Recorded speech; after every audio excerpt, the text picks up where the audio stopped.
এই প্রতিবেদনে বলছে ইন্ডিয়া পাকিস্তান ওয়ার, কলকাতায় ভয়ঙ্কর হামলা চালাবে পাকিস্তান, হুমকি পাক প্রতিরক্ষামন্ত্রী।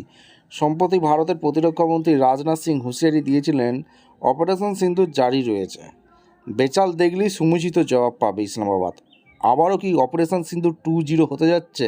কারণ পাকিস্তান খুব বাড়াবাড়ি করছে। এবার বলছে কলকাতায় হামলা চালাবে।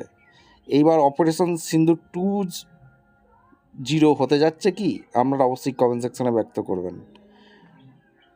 এরপরই পাকিস্তান তরফে পাল্টা হুঁশিয়ারি দেওয়া হয়েছে। লাহোর থেকে প্রায় 130 কিলোমিটার দূরে অবস্থিত সিয়ালকোটে একটি সাংবাদিক বৈঠকে তিনি বলেন, ভারত যদি কোনো মিথ্যা অজুহাতে পাকিস্তানে হামলা চালায় তাহলে সেই হামলাকে কলকাতা পর্যন্ত টেনে নিয়ে যাব।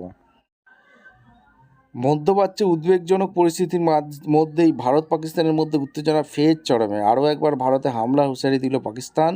কোথায় হামলা চালানো হবে তাও জানিয়ে দেওয়া হয়েছে। এবার কলকাতায় হামলা চালানোর হুঁশিয়ারি দিলেন পাকিস্তানের প্রতিরক্ষামন্ত্রী খোয়াজা আসিফ। ভারত যদি ভবিষ্যতে পাকিস্তান হামলা চালায় তার এর ফল ভুগতে হবে।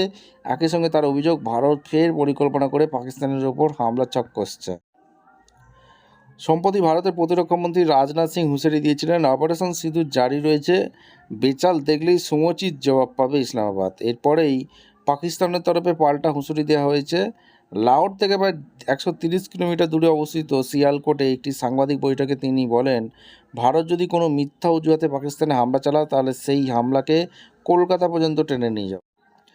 গোপন সূত্রে খবর পেয়ে পাক প্রতিরক্ষামন্ত্রী দাবি করছেন, ভারত হামলা চালানোর ছক কষছে, একটা বড় ষড়যন্ত্র করা হতে পারে। তার আশঙ্কা, নিজেদের লোককেই ব্যবহার করবে তারা, কিংবা ভারতের হেফাজতে থাকা পাকিস্তানিদের ব্যবহার করে হামলার নাটক সাজানো হতে পারে। যদিও এই দাবি সম্পূর্ণ ভিত্তিহীন বলেই মনে করা হচ্ছে, কারণ পাকিস্তান তাদের বক্তব্যের সাপেক্ষে কোনো প্রমাণ দেখাতে পারেনি। শুধু কলকাতা নয়, আক্রমণ আরও তীব্র করার হুঁশিয়ারি দিয়েছেন খোয়াজা। তিনি বলেন, সংঘর্ষ আর সীমাবদ্ধ থাকবে না, আমরা তাদের ঘরে ঢুকে হামলা করব। উল্লেখ্য, পশ্চিমবঙ্গে এখন ভোট প্রস্তুতি তুঙ্গে। চলতি মাসে 2 দফার নির্বাচন রয়েছে। তার মধ্যে রাজ্যের বিভিন্ন প্রান্ত থেকে গোলাগুলি, বোমা থেকে শুরু করে আগ্রাস্ত্র উদ্ধার করা হচ্ছে। এই পরিস্থিতিতে পাকিস্তানের হুঁশিয়ারি যথেষ্ট উদ্বেগের বলে মনে করছে অনেকে।